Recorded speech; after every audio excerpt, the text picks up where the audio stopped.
Good afternoon. My name is Ryan Bloss. Today, we're going to talk about a review of the Avalon Q. Kind of a review, kind of a discussion, I guess. I just bought one, so I figured we will talk a little bit about it, some of the things I like and dislike, and we'll kind of get into why I bought it and what I am doing with it. So, it's made by a manufacturer called, I don't know if it's Canaan or Canaan or Canaan. It's spelled C-A-N-A-A-N. I hear some videos where they say Canaan. Some people say Canaan. Some people say Canaan. For the purpose of this video, I'm just going to call it the Avalon Q, so everybody knows exactly what I'm talking about. Now, let me explain why I bought this particular piece of machinery. It cost me $1,800 here in the United States, and the reason for that is tariffs. We have to pay tariffs, which make everything more expensive, especially things from China.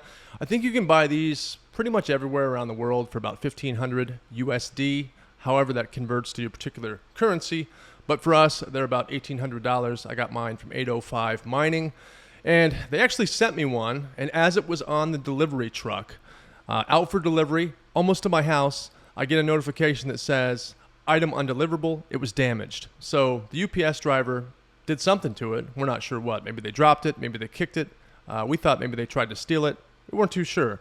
But they sent it all the way back to California to 805 Mining. While all that stuff was getting sorted out, the good people at 805 Mining, Scott, sent me a new one, FedEx this time. FedEx got me my device, and now it is back in the back room cranking away. Now, I've got a few other Bitcoin miners. I've got the Bitaxes Gamma 602. I also have a Nerd QX++, and that's kind of how I got started with this whole thing. So I bought those little miners because I wanted to start doing some solo lottery mining. There's a few different ways to mine for Bitcoin. You can join a pool with a whole bunch of other workers, and you can all work together to try to solve a block. And when you do, you split the proceeds. So based on your particular device's output, however much you're contributing, you get a small percentage of the share. So, that's one way of doing it. What I like to do is solo lottery mining. So I am going for the entire block. I want that entire block reward. And I mine for two different coins. I mine for Bitcoin, of course, and I mine for Bitcoin Cash. Now, block reward is 3.125 Bitcoins if you hit a Bitcoin block. It's the same for Bitcoin Cash. Although Bitcoin is worth, $350,000 for the block reward, and Bitcoin Cash is worth something like $1,800 today. Depending on where the price is at, I need to take a look. It fluctuates, obviously.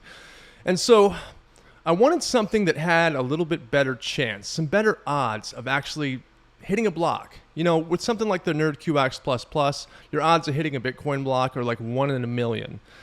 With something like the Gamma, they're like 1 in 4 or 5 million. So that's why they call it lottery mining. Very low odds, right?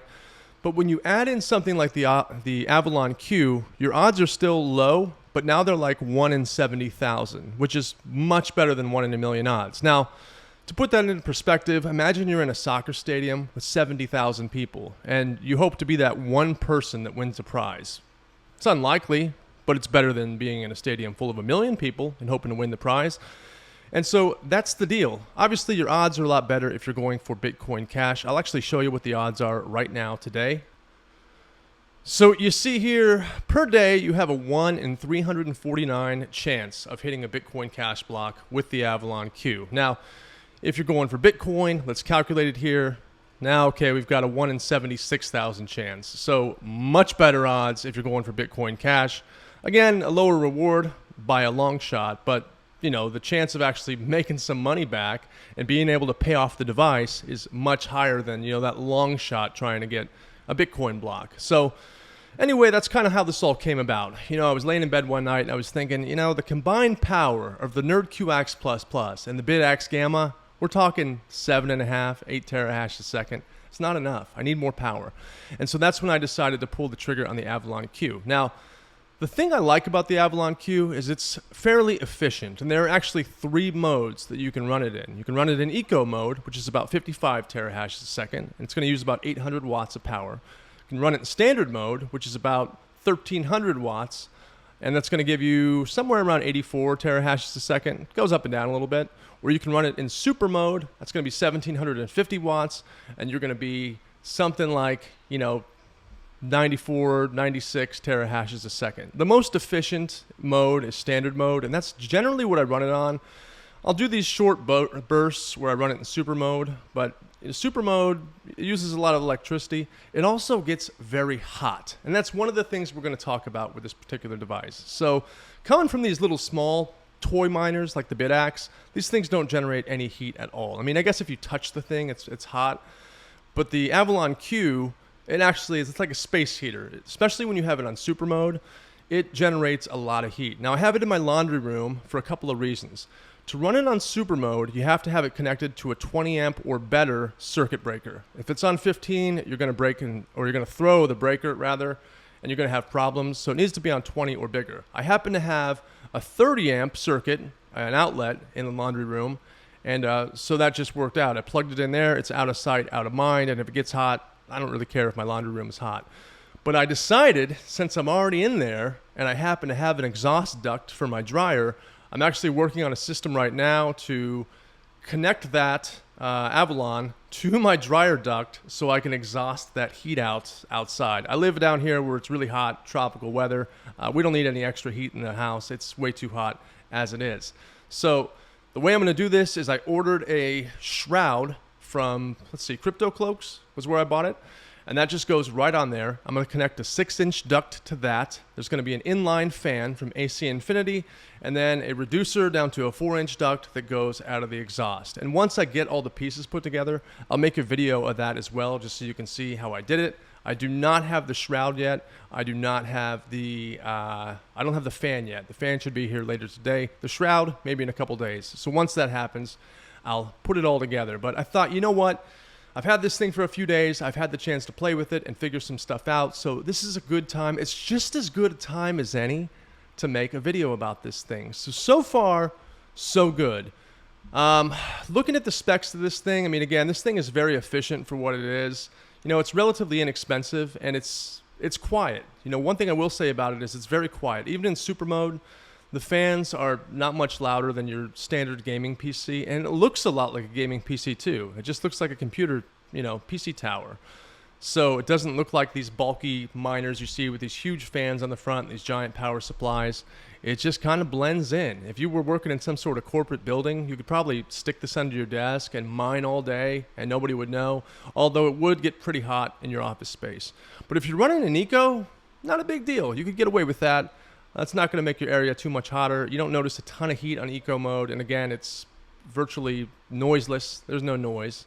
And so nobody would really know. But it's a pretty nice device. So breaking down the numbers of this thing, if you wanted to pool mine, depending on your price of electricity, you're looking at somewhere like, $2 a day, $3 a day, which to me isn't worth it. It would take me a few years to make back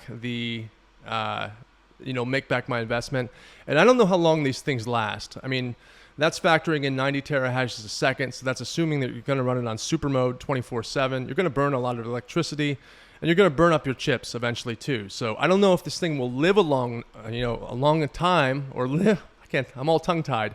I don't know if it will last long enough to recoup the investment. So for me, it's all about solo mining. I want to run this thing until it hits some Bitcoin cash blocks, pays itself off, and then we'll probably switch over to Bitcoin and try to hit that big win so we can buy a new Porsche 911 sports car or something like that. So anyway, that's the deal. We're going to just do some solo mining, and we have a full setup going right now. So right now, let's see what I'm putting out. I am at...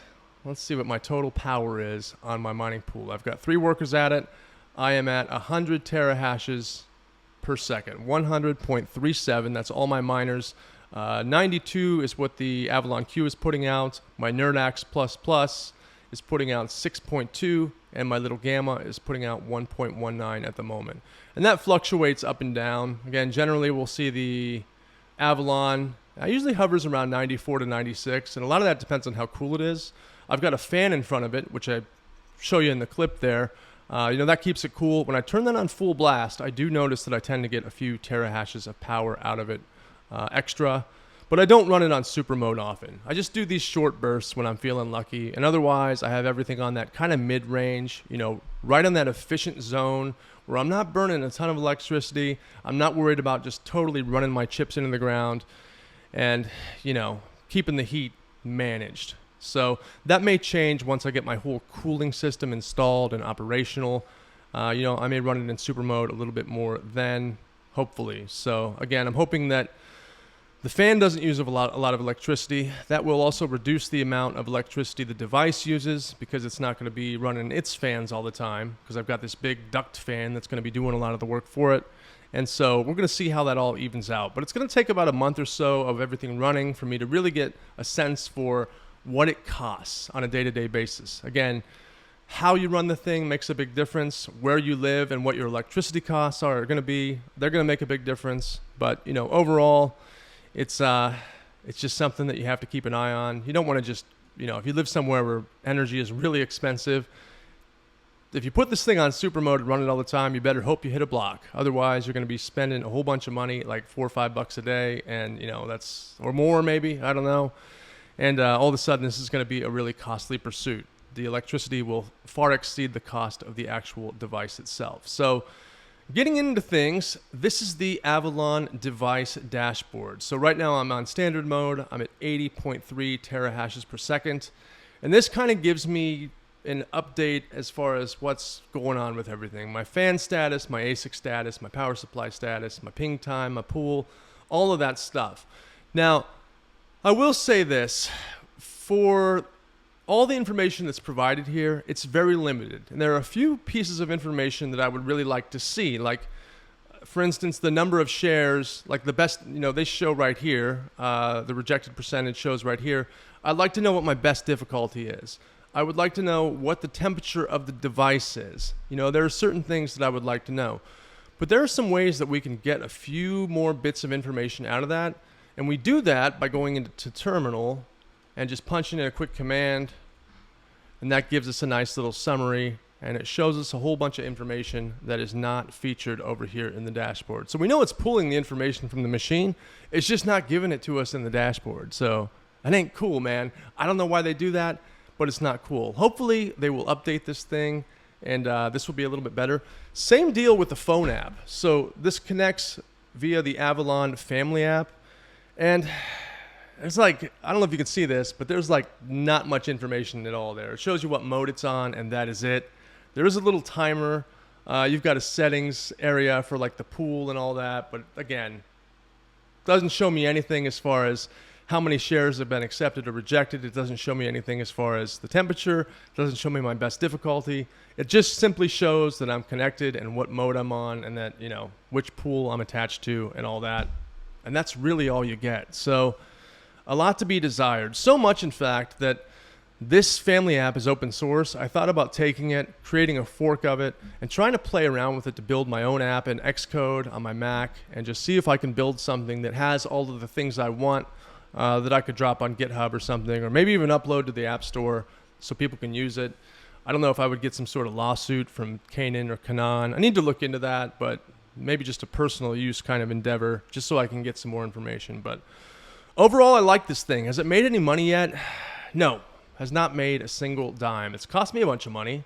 Again, $1,800 for the device. I spent $200 on the whole cooling system. Fan was $100. Had to buy some ducts and some connectors and some reducers. What else? Electricity so far. I tried to do the math on what my general usage is and the increase, and I think in about the last 10 days I've spent $18, so maybe $1.80 a day. Again, I turned it down to eco mode at night, so I'm not running super mode all the time. I try to kind of balance between the three modes, but for the most part, at least during the day, we're running on standard mode. So that's kind of where we're at with all of that. Would I recommend this particular device? Absolutely. Again, it's quiet. There's no fan sticking out that your kids are going to stick their fingers in. It's very easy to set up. It took me 5 minutes from the time I opened the box and pulled everything out to actually getting this thing up and running and mining and connected to the pool. Very, very simple. The app makes it very easy. You can connect over Wi-Fi. You can also use Ethernet, so that makes it easy. And that's really all there is to it. You kind of set it and forget it, other than the modes and the monitoring. Haven't had any problems with it at all so far. It's doing its thing. It's running great. It's just not finding any blocks yet. So I was hoping, day one, I'm going to plug the thing in and boom, it's going to hit a Bitcoin Cash block and pay itself off. Then I can justify to my wife the expense because I was all excited about it. She's like, why are you buying another computer? I have all kinds of computers and laptops and shit laying around everywhere. And I was like, it's not a computer, it's a Bitcoin miner. It's a bigger version of the little ones, blah, blah, blah, blah, blah. But I really wanted to prove her wrong on this whole thing. Not that she was, making any bold claims about it. But I wanted to prove to her that it was a good investment and made money. And for that reason, of course, I wanted it to hit a block right away. And it didn't, but we're still early on. So doing the math, it should take 11 months for it to hit a block. If we have no luck at all, just mathematically, about 11 months is what it would take to find a Bitcoin Cash block. Hoping to do it a lot faster than that. We're only 10 days in. So if it does it in a month or 2 or 3, it's still exceeding its, expectations, which is good. So we'll see. We're going to keep running this thing. I thought about buying a second one, but I don't think I'm going to right now. And a lot of that has to do with just the power consumption and the heat. Now that I've got this whole cooling system worked out, although it's not implemented, I could easily just tap into that. And so the heat problem wouldn't be an issue. As far as electricity use, not a big deal if these things start making money, but I at least want one of them to hit something, make some sort of money before I keep throwing money at this. Because I'm, $2,500, $2,600 in the whole Bitcoin miner thing, and I haven't made any money at all. Now, can you put a price on joy? I do enjoy it. I wake up every single morning and I check it. It's a lot like the joy that people have when they go and they buy Powerball tickets. They buy the little ticket and they dream up all the stuff that they're going to do with the money and buy this house and this car and pay off my dad, blah, blah, blah, blah, blah. And they enjoy checking the numbers at 11 o'clock or whenever they draw it. And that's fun for them. And obviously, I check on it constantly all day long on my phone to see if it's making any progress. And so for that, I really enjoy it. I also enjoy connecting with a community of other weirdos that do this stuff too. Not to call them weirdos. I'm a weirdo too, I guess. But there's a lot of people who are very fascinated with this stuff. It's cool to Bitcoin mine or crypto mine from your house.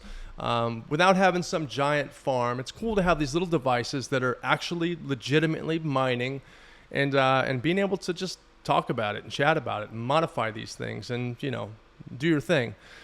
Not much in the way you can do as far as modifications go on the Avalon. There's actually little stickers on the back of the case that say, if you break this sticker, you void the warranty. And I tried to gently peel it off and it chipped. It's very brittle. I think, from getting hot especially, I think it's stuck on there. So if I try to pop the case open, I'm going to void my warranty, I guess, and I don't want to do that. Otherwise, I was planning on popping the case open, ripping out the fans, replacing them all with Noctua fans because they are superior. They are the best fans in the entire world. And they don't pay me any money to say this. I just love them. I have them on all my other devices. They are quiet. They're efficient. They are powerful. And so I thought if I could load that thing up with Noctua fans, it would stay cooler. It would be a little quieter and maybe even a little more efficient in terms of energy. But I can't do that. So the only thing I can do is add things externally like the shroud and the duct and the inline duct fan. And, that's about as much as I can do.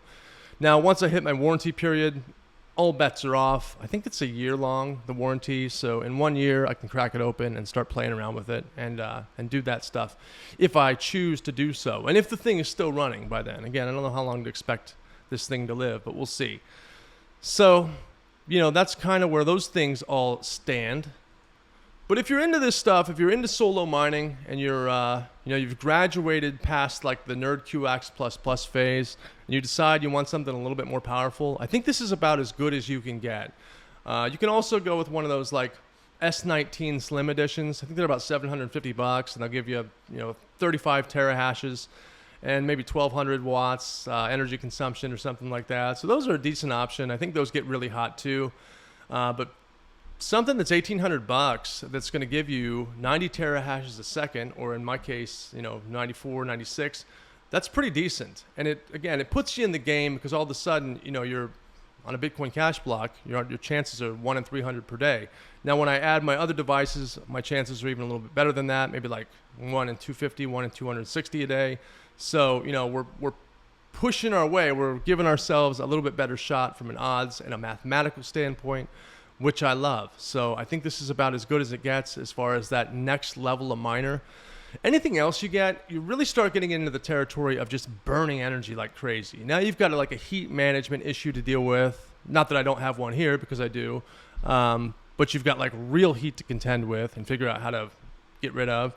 And you also have issues with just real energy consumption. So as you move up into, miners that are 200, 300 terahashes a second, all of a sudden you're talking 3,000, 5,000 watts, and that starts to get really expensive unless you just have a ton of solar panels generating electricity, or you live somewhere where you've got free electricity for one reason or another, and can get away with using it, I guess. Then in that case, buy yourself a whole bunch of S19s or something and go crazy. Or buy yourself one of those new proto rigs. That thing's pretty sweet, although I think it needs 3-phase electric, so maybe not. But this thing's great. Highly recommend. I like it so far. I will love it once it starts to make money. But I do think that it's a quality product. It's easy to set up. It's good for beginners or noobs, as they're called. You don't have to be some sort of crazy expert. You just have to know the specific, just the basic stuff. Nothing crazy specific. Just you got to know what a pool is and how to find one. You got to have a Bitcoin wallet or Bitcoin Cash wallet, or other coins too. That's another thing to touch on. So you can mine other things besides Bitcoin and Bitcoin Cash. You can mine eCash and you can mine Digibyte. There are a few other things too. I don't mess around with that because it's essentially worthless. I think something like a Digibyte block is worth $3. And if I could do that where I was mining like 100 of them a day or something, then yeah, I would absolutely do it. But I don't know how long it would take. I might experiment one day and just let it run and just see how long it takes to mine a Digibyte block and see if it's faster than if I were to pool mine and just make that like guaranteed $2-3 a day. Because again, it's comparable. So I guess if you could do it in under a day, it would be worth your time potentially. If you're comparing between the two, do I mine for blocks? Do I mine in a pool? I don't know. Maybe at that point it makes sense. But for me, I'm all about those big block rewards, and it's either Bitcoin or Bitcoin Cash. Those are my only interests. Those are the only two things that excite me. So that's what I'm going for. That's what I want to get, and that's what I'm going to continue doing until I actually make some money. But once we do, things may change a little bit. I may buy a second unit, especially if I hit a Bitcoin block and make $350,000. Then I will definitely buy a whole bunch of Avalon Qs. I'll buy a big solar system. I'll throw a whole bunch of these things in the house. We'll try to make money all day long, because as we increase our terahashes per second, we increase our chances of solving a block and making that big block reward money. And that's what we want. Anyway, I could ramble on all day about this thing, but that's pretty much all I have to say about it. We've been talking for 23 minutes. Holy cow. So anyway, if you have any questions, let me know in the comments. I will do the best I can to answer. Again, that's all I got for today. If you're thinking about buying an Avalon Q, pull the trigger, buy one. You'll enjoy it. It's fun. They don't give me any money to say this. It's my own personal opinion. I think you will like it, and maybe, just maybe, you'll solve a Bitcoin block, you'll make a whole bunch of money, and all your wildest dreams will come true. So anyway, that's all I got. Have a wonderful day, and I will see you again soon.